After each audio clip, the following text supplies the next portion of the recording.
So this afternoon we have with us Bettie Tullis, our Rector's Warden, and she has come to share with us her experience of life during the pandemic, as well as share some of her thoughts of how her faith has been impacted during this time of lockdown.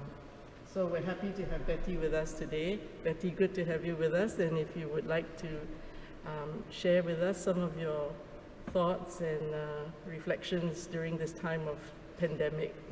It's been an interesting time, especially an interesting time to be a warden in the church and feel, what little extent I am, somewhat responsible, and it makes you really think about what is the purpose of church. And I've said this before. I think it's never been more important that, what we're doing is trying to build up the body of Christ, and people need that these days. Yeah. And it's going to be, I think I pointed out one time, this one's insulated, but there was ice water inside and you could see it getting out even though it was sealed, and it's like, that's the way the body of Christ is. It's going to get out one way or another, right? Yeah, that's true. How has it been for you personally? Everybody has like a pendulum where it swings, where you need people and where you're happy being by yourself. And if I've got a stack of books to read, I'm quite happy to be by myself. Yeah.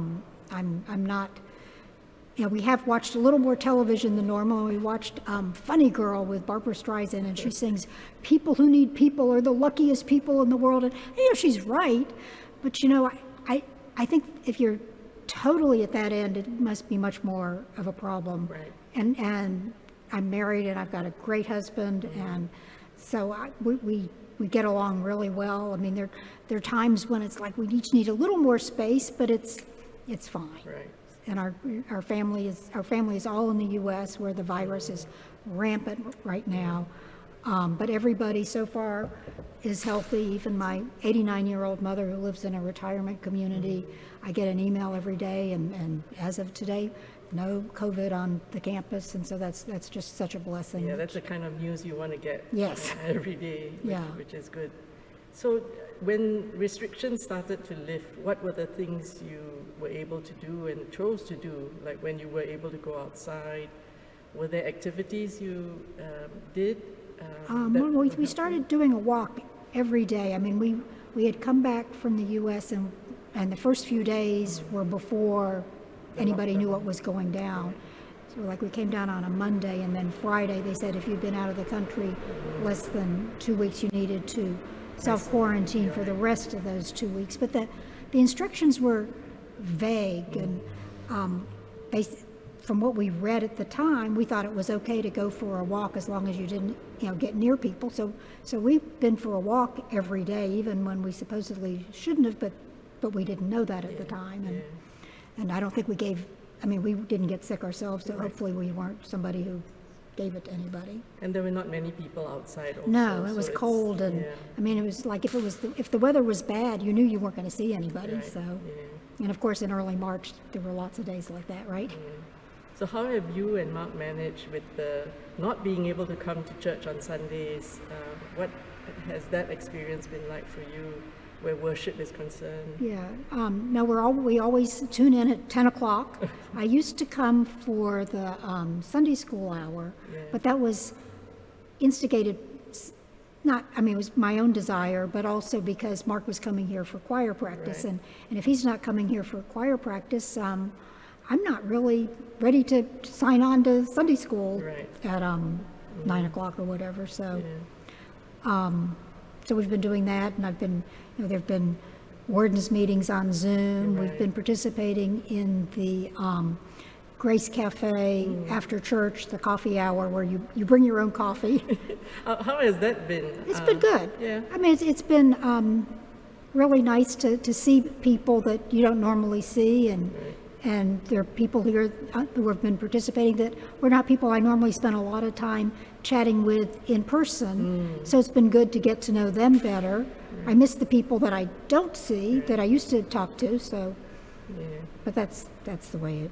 So in some ways, I assume you are looking forward to coming back in definitely. person. Yeah. Yes.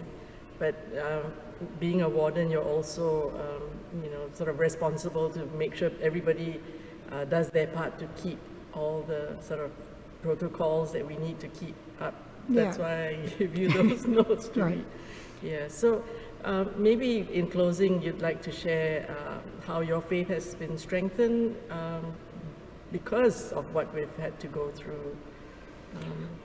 Well, one thing I was just thinking about, and it's kind of the same lines about the body of Christ is going to out no matter what. And I was just thinking about, that we've got the stained glass windows coming in, and the story about Florence Lee Tim Oy and how she wasn't, she was the first woman priest in the Anglican Church, and it was in dire circumstances. It was wartime, and like, how are they going to get the sacraments out to people unless they did horrors?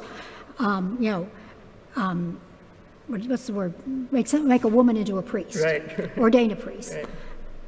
And I think this is another time. I think that people are afraid of change, but when there's so much change going on, they're more open to change.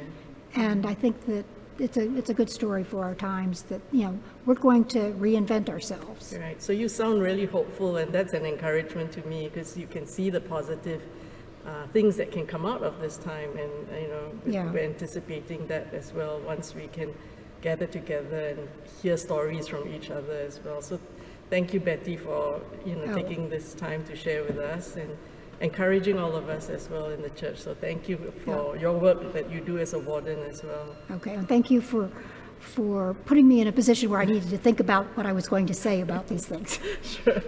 Thank you. Okay.